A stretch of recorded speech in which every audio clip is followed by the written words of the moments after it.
Hi everybody, hope you're all well out there. I'll keep this brief. I'm not going to go on too much about the Gannet that hasn't already been covered in the build. But what I do want to say is that I'll be taking a short break, like most people this time of year. 2-3 weeks. So the next build may be mid-January, maybe a bit earlier, and I mean start of the build, not a finished one. So I hope you like what I've done with the kit, and I hope everybody out there has a great break, and I hope to see you in the new year with some new builds.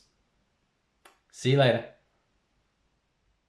So I've cleaned up all the relevant parts for the occupants, which was painless, and because I'm going to have a go at building the T5, hopefully there are a few parts I may be able to duplicate from these. So a few days have gone by, and most of that time has been looking for the right pictorial information regarding the centre cockpit, the observer's area, and even more of a mystery is what goes on in the rear cockpit. Now after all that time reading forums, and with very few photographs, I'm still none the wiser, but I need to get on. Life's too short to get hung up about all this stuff. It's only a plastic kit. So I've decided to go off the only information I can get on the T5 rear cockpit, and looking at them, it's hard to know what's going on. It looks very sparse back here. Maybe the individual just goes along for the ride. Let me know in the comments. Now for the cockpit, behind the pilot, I've been informed by a reliable source that it is very similar to the front cockpit, which would make sense. Once again, let me know in the comments. So it's all looking very dodgy going forward at the moment. At least that folded wing will hide the detail in the centre cockpit. So I'm going to duplicate these parts, knowing that the mid-console panel will be slightly different, I think. The side consoles I think will be the same as the front ones. So this detail here I want to replace with this similar detail at the front. Same on the other side. This frame here may exist in some shape or form, but these boxes don't, looking at the drawings. So I'm going to cut them out. So this part here doesn't exist looking at those drawings. I hope you're all following this out there. I'm making this up as I go along. I think I'd make a good politician. This bench part will be used along with their boxes.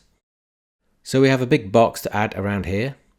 Then looking forward, what seems to be like a load of fluffery stuff, just switches, nothing big. The seat I haven't decided on yet, but there seems to be some sort of harness attachment on either side of the fuselage, and I think this would go around the crew's back. So a lot of this looks hollow back here. So hopefully all will become clearer when most of this is built.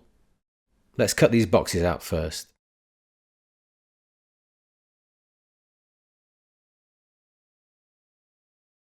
I'm going to use this box and add it to the rear. So I want to replicate some of these parts, but I had no silicone to hand. And with the cost and time involved in getting some to hand, for a very small amount that I would need, put me off ordering some. So I thought I could use another method. How wrong I was. I thought I'd get away with a quick fix by using a material called Gannet, something dentists use. And although it seemed to work, the end results were terrible. So rubbing my hands and taking a deep breath, I went to town with some plastic card and evergreen. So I've tried to replicate some of the areas from the front to the rear. And you can also see some of the made up additional work on the back here. You can see that cut out box is being added at the rear as well. As well as some rudder pedals. The new panel is ready to add, but I will add that later once painted. Easy to paint while it's off. This will go for the front panel as well. The duplicate yoke. Now before I can paint the interior, I need to do some additional work on the outside of the fuselage. The ducting or conduit needs building up around here. You can see a very rough pencil mark showing my task. The other side is okay, don't need to touch that. So I've masked off the shape, and this will help me with the shaping of the milliput and also protect some of that beautiful detail. I want to keep as much of it as possible.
So I'm going to let that dry overnight before sanding a shape to it. So while that's all drying, I'm going to do some construction.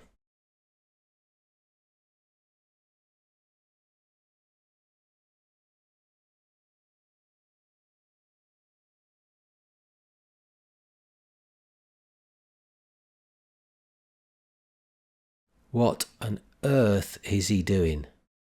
I wouldn't trust him with a wooden spoon.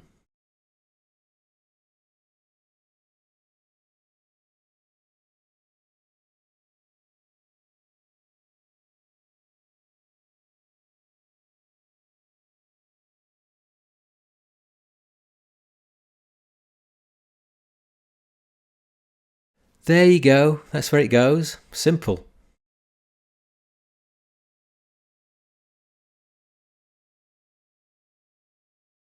Built all these as well. The only issue I had was that I was left with a channel to fill in on these parts. These sides needed filling too. Just a small point while we're here regarding the auxiliary fins. I noticed that the lower ones looked a bit shallow to me, and also at the rear, the shape here, there should be more of a gouge. Just a small mute point, nothing to lose sleep over. So now this milliput is dry, I can scrape a shape into it, or on it.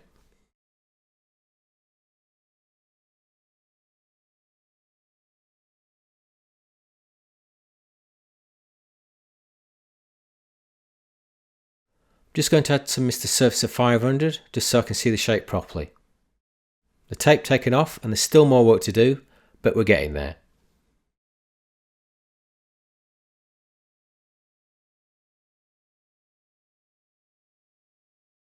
A Tamiya black is added, and then I've picked out all that beautiful detail by dry brushing Mr. Hobby's aluminium. Some of the other details will be picked out by brush, and then all this will be sealed in with a Tamiya gloss coat. Now before I can glue the fuse halves together, I need to paint the Bombay. But before that, I need to cram, and I mean cram, nearly 70 grams of weight into these areas here. The instructions show you how far you can go because of the cowl assembly. Airfix only show you, by the way, to glue one of the boxes. It's up to you whether you want to add the other.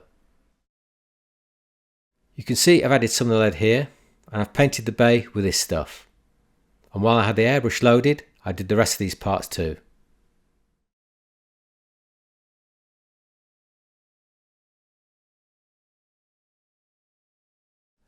Next I'm going to use Vallejo paints to create some washes to pick out all that beautiful detail. And these are the three colours I'm going to use. So the surface is wet with water, and then I can apply my first wash, a yellow. This will give that surface a tarnished look.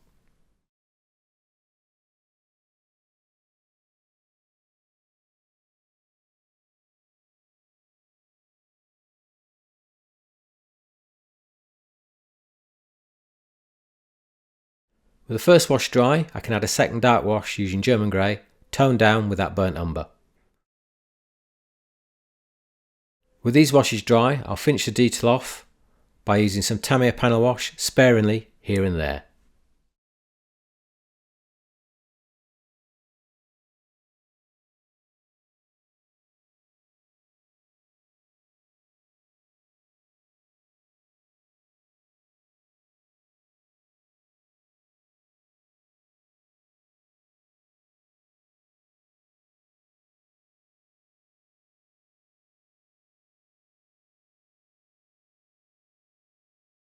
The amount of weight that is said to be needed for this kit is worrying.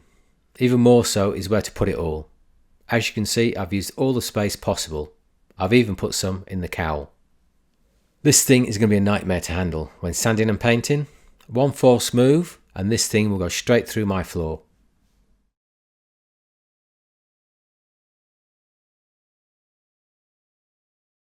I had an issue with one of the undercarriage parts broken off, probably my fault. So I had to deal with that with a part from the spares department. So I've glued all the undercarriage parts and I've used the wing and the wheel bay as a jig.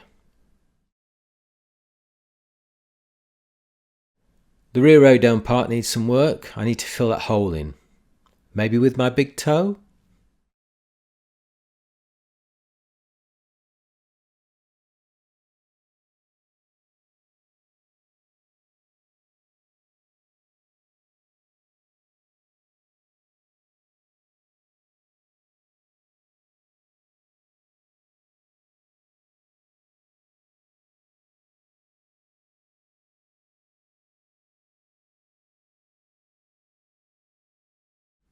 So I'm just transferring the shape to some plastic card and then I'll cut it out.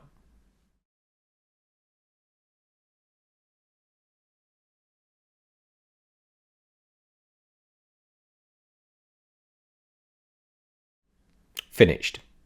The vents do stay. The inner wing?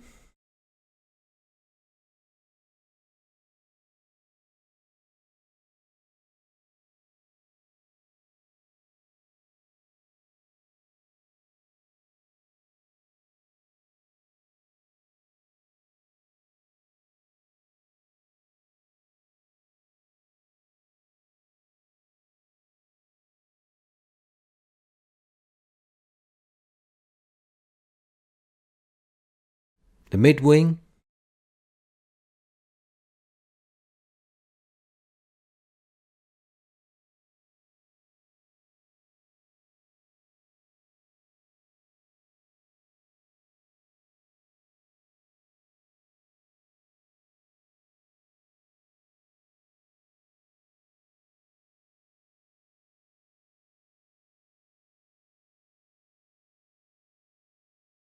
And then finally the outer wing.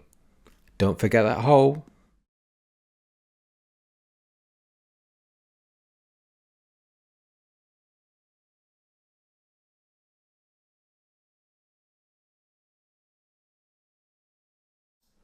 So there's a lot to this broken wing, and thankfully it's all a very good fit. I had no issues whatsoever.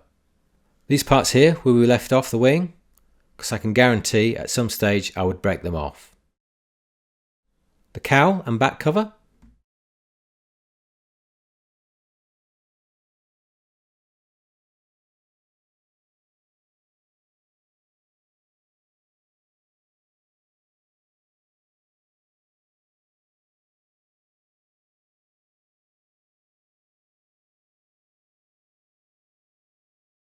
So now for the glazed parts. The hoods aren't as good as the front windscreen. They look thick and give a bumpy look through them. But one thing that does need my attention is a slight seam on top of all the parts. Luckily it's not very prominent. You could or might get away with not doing anything. Whatever you're happy with. But I'm going to have a go at getting rid of them. So I'm going to use these pads to do the job along with some clean water. I use a 3600 first, then a 6000, then a 8000 and then finally a 12,000.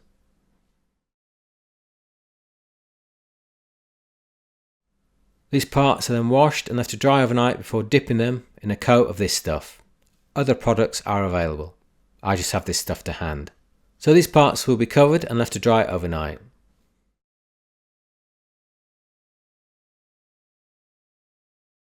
So I'm ready to apply my first colour, and I'm going to use either one of these. It all depends on how much is left in either of these pots. Now because the inner wings are such a good fit, I'm going to paint these and other parts separately. I've just chamfered the spars here as the fit was just a little too tight. So I'm not going to force it here, but I will end up with not one gap when these parts are pushed into place. Nice. The same goes for the rear tail planes too. A very nice fit. Just need to mask the front here, and I'm not gluing the mid or front windscreen. They are a good fit too. I can glue them later. Masked? There's no reason to paint all these parts separately. It's a personal choice. I find it more manageable to handle, especially with all that tonnage in that body. I've applied the matte aluminium and we'll leave that all to dry for a few days before moving on to mask for the red.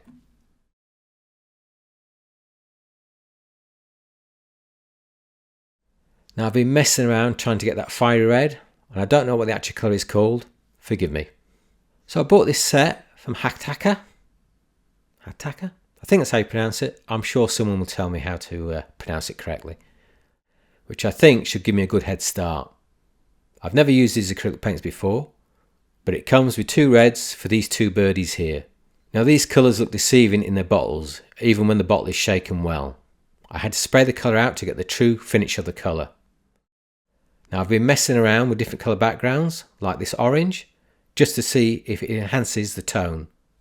The other red also gets the same treatment, using silver and white backgrounds, and I think I'm going to go for the orange background. This seems to give me a more vivid red. Now it's only when I was pairing up the red test piece with the AK's aluminium finish on the model that it dawned on me that this colour was wrong. Very wrong. Far too bright. I need a more grey silver more than a bright matte silver. So I'm using Vallejo's semi-matte and white to create a more dull silver. That's far better.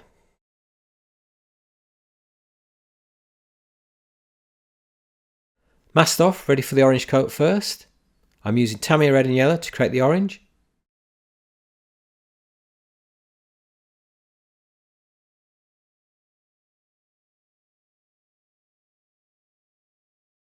Then the red is applied over the orange. Now I ended up mixing the two reds, which gave me a pinkish colour in the pot. PS, always mix more paint than you need. Now this colour is not what you want to see, never mind apply to a model. But as I said, these reds are deceiving. And depending on how many coats you apply, will give you a different tone. This mix, by the way, was thinned down quite a lot using Tamiya X20A.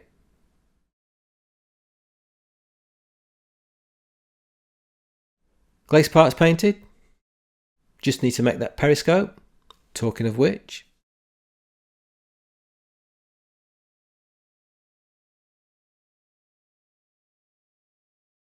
So down to the nitty gritty, trying to bring out all that beautiful surface detail. I'm going to start by picking out some panels with this stuff.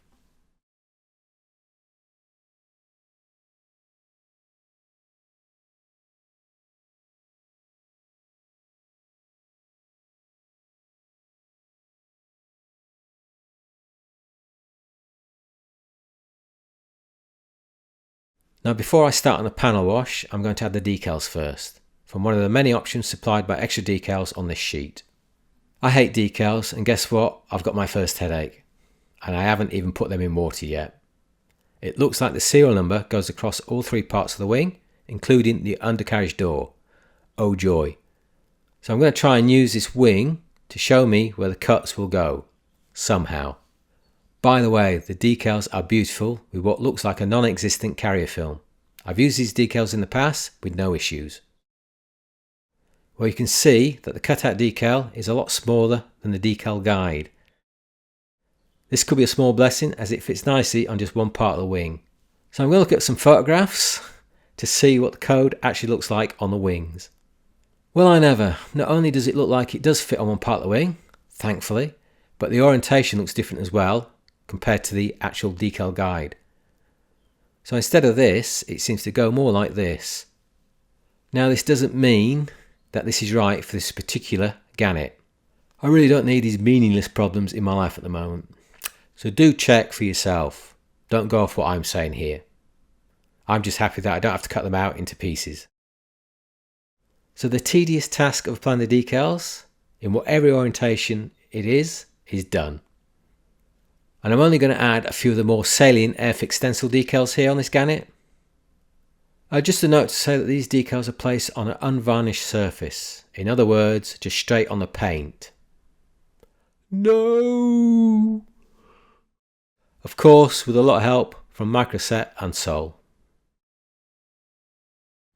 For the wash, I'm going to use these watercolours to create a thin mix. I'm after a dark grey. This technique, if you're interested, is shown in more detail in my Rival Shackleton build. When dry, everything is going to be sealed in with a Tamiya satin varnish. Now the goal here was not to pick out every detail, just more panels and lumps and bumps. I personally think if I picked out all the rivets, it would look a bit too much, I think. A panel wash for the red areas, I think I'm going to leave off for now. I may change my mind. I'm just worried that that panel wash may tone down that red, and that's the last thing I need. Walkways, mustn't forget those walkways. Decal sheet copied, and then the shape transferred onto Tamiya tape, and then painted.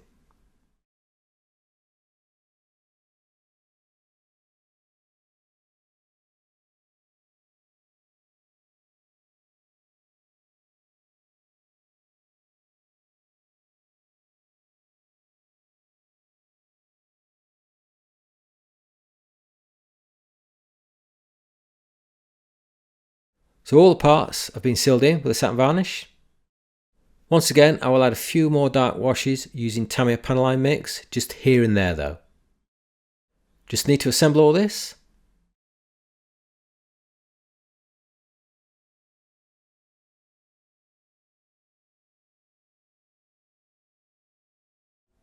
So I'm going to add the inner wings first, and hopefully it should be a very tight fit, probably even tighter with the amount of paint on them.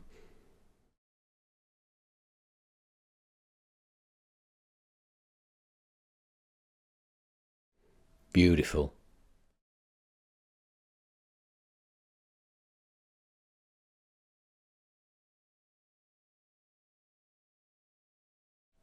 Then I'm going to add the walkways.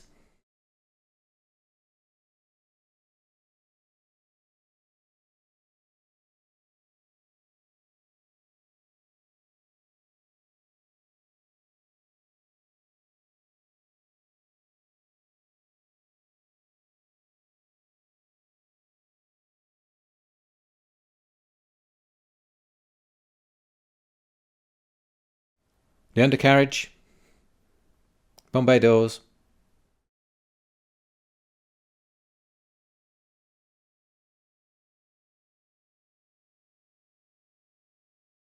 So I was just thinking I might pause for the moment and take some pictures with the wings out the way. Some people might want to see the thing without the wings in the way.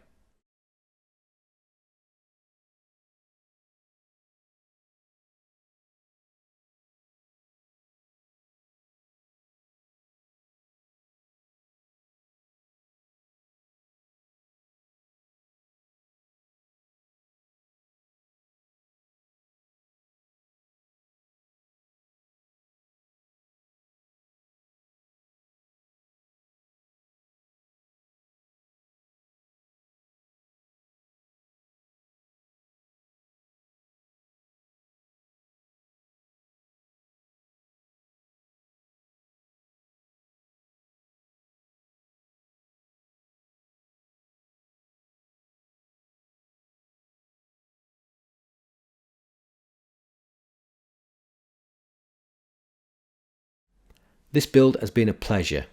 Great detail, and even better, all the parts fit, which is always a plus. So I hope you like what I've done with the kit. It is a great kit. Just need now the AEW version, but that would require a completely new body. Where did I put my 3D printer? See you later.